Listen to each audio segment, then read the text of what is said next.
नमस्कार दोस्तों, स्वागत है आपका अपने YouTube चैनल पर। मैं गौरव आप सभी का बहुत बहुत स्वागत करता हूं। आज हम देखेंगे जो हमने आर्टिकल्स की सीरीज चलाई थी उसी को कंटिन्यू करते हैं। हमने भाग 3 में हम पहुंच गए थे और भाग 3 में हमने आर्टिकल 1 से लेकर के हमने टोटल आर्टिकल 1 से 30 तक हम पहुंच गए थे। और भाग 3 में आर्टिकल 12 से लेकर के 35 होते हैं, राइट। तो 30 आर्टिकल तक हमने कवर कर लिया था, राइट। चलिए आज हम देखते हैं 30 के बाद 31 जो आर्टिकल आता है।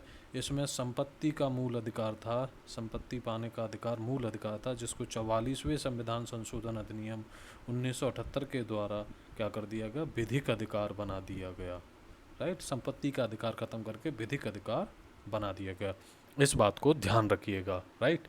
चलिए इसको फिर क्या है, मूल अधिकार से ख़त्म कर दिया गया। चलिए अब हम देखते हैं इसको। तो आर्टिकल 1 को निरस्त कर दिया गया है, ठीक है। चलिए आज देखते हैं आर्टिकल 31 का। जो 31 का है वो क्या कहता है। 31 का है वो कहता है संपदाओं आदि के अर्जन में उपबंध करने के लिए विधियों की व्यावृत्ति। यानी कुछ ऐसी विधियां हैं जो सरकार को संपदा आदि के अर्जन करने से वो मूल अधिकारों का यदि उल्लंघन होता है तो उससे छूट प्रदान करती हैं। उन विधियों को छूट प्रदान है। आप ये नहीं है कि यदि सरकार किसी संपत्ति का अर्जन कर रही है तो वो यदि आर्टिकल 14 या आर्टिकल 19 के तहत आपके मूल अधिकारों का हनन हो रहा है तो इस आधार पर उनको क्या है, छूट प्राप्त है, ठीक है। आप ऐसा नहीं बोल सकते, ठीक है। इसमें क्या क्या है कि जो राज्य है वो क्या कर सकता है, किसी भी संपदा का अधिग्रहण कर सकता है, उससे संबंधित अधिकार है उसको। संपत्ति का प्रबंध और दायित्व संभाल सकता है वो किसी का, ठीक है। निगमों का सम्मिश्रण कर सकता है, राइट। ये सारी चीज़ें कर सकता है। तो इसमें आप समझिए यदि वो ऐसी संपत्ति का अर्जन कर रहा है जो वो व्यक्ति है जिस पर वो कृषि कर रहा है, कोई व्यक्ति, ठीक है, कृषि करता है, उपजाऊ ज़मीन है, तो यदि उसको राज्य ग्रहण करता है तो उसको क्या करेगा, जैसे आपको देखा होगा आपने हाईवे वगैरह निकलते हैं तो उसके लिए संपत्ति का अर्जन करना पड़ता है, ये अधिकार है। लेकिन तो उसको क्या करेगा, उसको उसके लिए पैसा देना पड़ेगा। उस संपत्ति का जो भी मार्केट प्राइस होगा उसी आधार पर, उस बाजार मूल्य के आधार पर उसको प्रतिकर देना पड़ेगा, पैसा देना पड़ेगा सरकार को, ठीक है। यदि ऐसा होता है कि कोई व्यक्ति है एक निर्धारित सीमा से अधिक ज़मीन को लिए रखा है, जैसे 100 बीघे की लिमिट है, उससे ज़्यादा ज़मीन है तो सरकार क्या है उसको अधिग्रहण कर सकती है और उसके लिए कोई प्रतिकर देने की आवश्यकता नहीं है, ध्यान रखिए, ठीक है। तो आर्टिकल 31 का यही बोलता है कि राज्य को यानी सरकार को संपत्ति अधिग्रहण का अधिकार प्राप्त है, राइट। इस बात को आप ध्यान रखिएगा।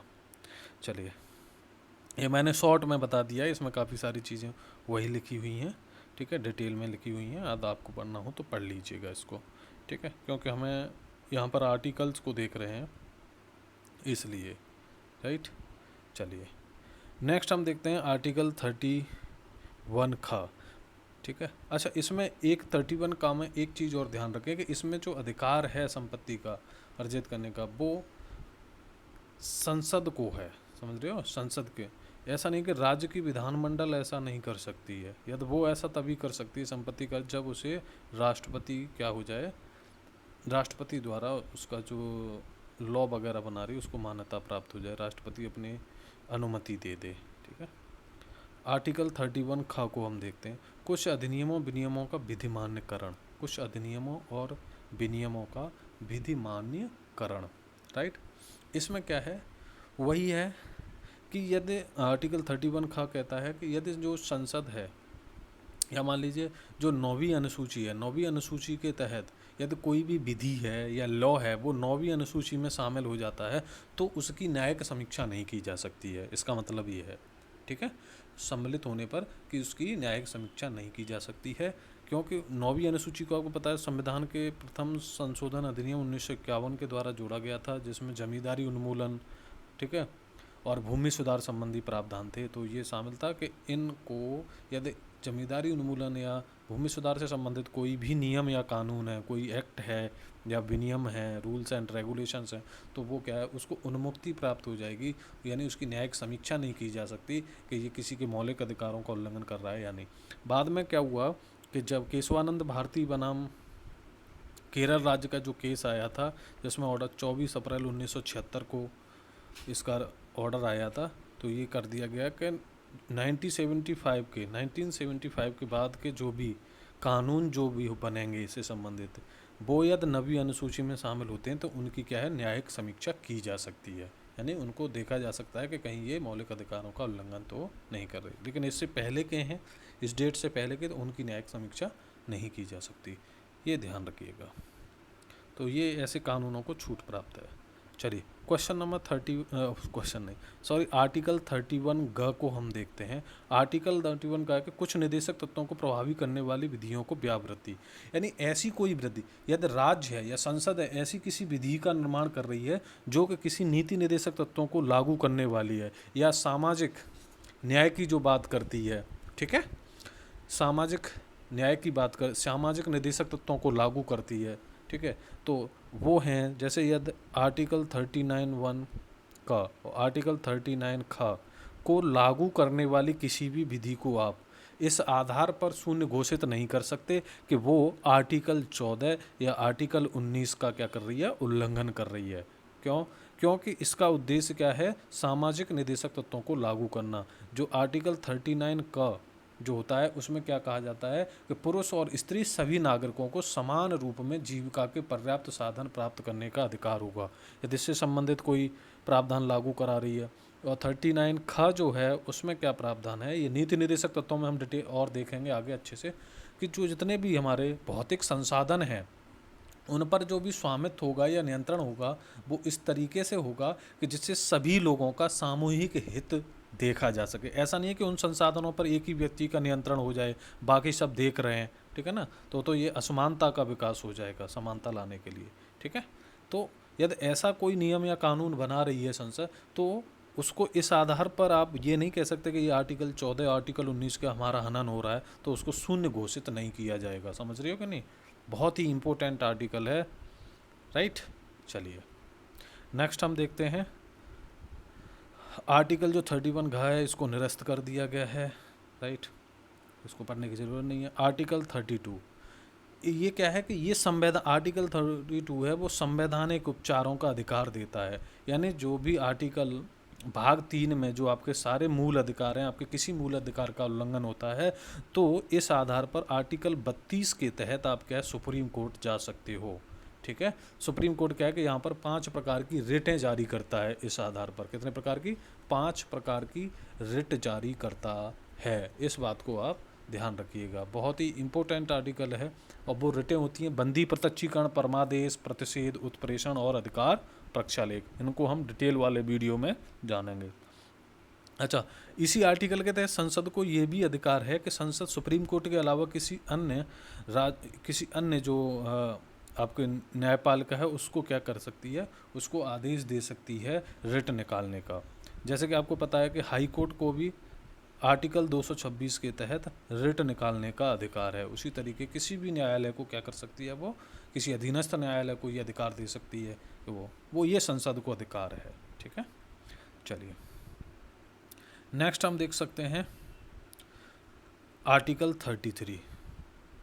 आर्टिकल 30 इस भाग द्वारा प्रदत्त अधिकारों तबलों आदि का लागू होने पर, राइट, लागू होने में उपांतरण करने की संसद की शक्ति। इसका मतलब क्या है, इसको हम देखेंगे। आर्टिकल 33 बहुत ही इम्पोर्टेंट है, मैं शॉर्ट में इसको समझाता हूँ कि संसद को यह अधिकार प्राप्त है कि वो सशस्त्र बल जितने भी आर्म फोर्सेस होते हैं, अर्धसैनिक बल होते हैं, पुलिस बल, खुफिया एजेंसी होते हैं, इनके मूल अधिकारों पर, इनके जो मूल अधिकार हैं उन पर युक्त क्या कर सकती है, प्रतिबंध लगा सकती है, ठीक है। इसका उद्देश्य क्या होता है कि समुचित कार्य करने में उनके बीच जो है अनुशासन बनाने में है, ठीक है, बनाने के लिए ऐसा किया जा सकता है, ठीक है। और इसके तहत जो विधि बनाने का अधिकार है वो केवल संसद को है, राइट। राज्य विधानमंडल ऐसी विधि नहीं बना सकती कि जिससे अर्धसैनिक बल, सशस्त्र बल, उनके मूल अधिकारों को युक्त प्रतिबंध लगाया जा सके, ठीक है। इस बात को ध्यान रखिए। चलिए नेक्स्ट हम देख सकते हैं आर्टिकल नंबर 34। आर्टिकल जो 34 है ये क्या है, मार्शल लॉ के बारे में बातें करता है। जब किसी क्षेत्र में सेना विधि प्रवर्त है तो इस भाग में प्रदत्त अधिकारों पर निर्बंधन, यानी जब कोई भी क्षेत्र है भारत के किसी एक क्षेत्र में, वहाँ पर यदि सैन्य शासन लागू है, ठीक है, मार्शल लॉ, सैन्य शासन लागू है, तो वहाँ के लोगों के मूल अधिकारों पर क्या है, प्रतिबंध लगाया जा सकता है। इस बात को ध्यान रखिए, ठीक है। तो ये मार्शल लॉ की बात करता है, ठीक है। संसद जो होती है इस बात की शक्ति देती है कि किसी भी सरकारी कर्मचारी को या अन्य व्यक्ति को उसके द्वारा किए जाने वाले कार्य की व्यवस्था को बरकरार रखे या पुनर्निर्मित करे। संसद किसी मार्शल लॉ वाले क्षेत्र में जारी दंड या अन्य आदेश को वैधता प्रदान कर सकती है, ठीक है। इस बात को ध्यान रखिए।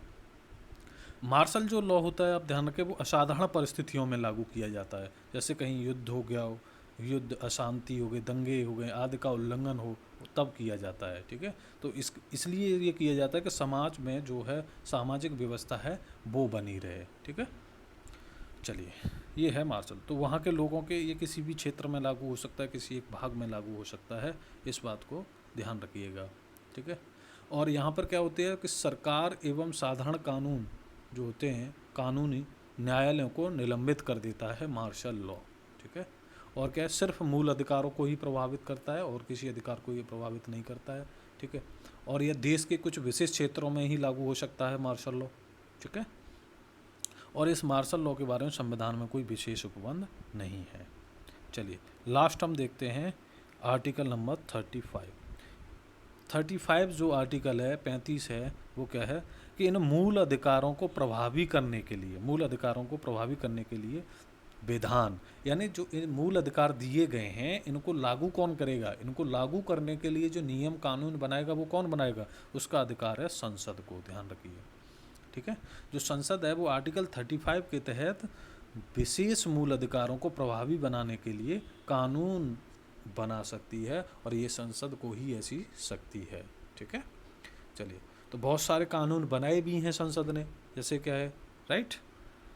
चलिए, तो ये आप देख सकते हैं कि विशेष इस उपबंध में, इस आर्टिकल जितना भी भाग 3 है, इसके तहत कोई कानून बनाना है, किसी मूल अधिकार को लागू करना है, कुछ भी करना है ना, तो उसको क्या है, जैसे अस्पृश्यता के खिलाफ जो कानून बनाया, ठीक है, तो जिसको क्या दंडिक अपराध, ठीक है, घोषित किया गया, राइट, तो वो संसद के द्वारा ही बनाया गया, राइट। और मानव दुर्व्यापार या बलाश्रम का प्रतिषेध है, इस तरीके के, तो ये सब जो कानून इसके तहत बनाए गए तो वो किसके द्वारा, संसद के द्वारा ही बनाए जाते हैं, राइट। चलिए, इसमें हमने देख लिया, ये सारे आर्टिकल्स फिनिश कर लिए हैं, भाग 3 कंप्लीट हो गया, इसमें आर्टिकल 35 तक ही हैं। अब आगे हम देखेंगे नेक्स्ट वीडियो में भाग 4 की शुरुआत करेंगे, ठीक है, जिसमें आर्टिकल 36 से लेकर के 50 राज्य के नीति निर्देशक तत्व हैं। चलिए, यदि वीडियो गाइज अच्छा लगा है तो वीडियो को लाइक करें, चैनल को सब्सक्राइब करें और ज़्यादा से ज़्यादा लोगों के बीच में इसको शेयर करें, राइट। चलिए, वीडियो देखने के लिए बहुत बहुत धन्यवाद।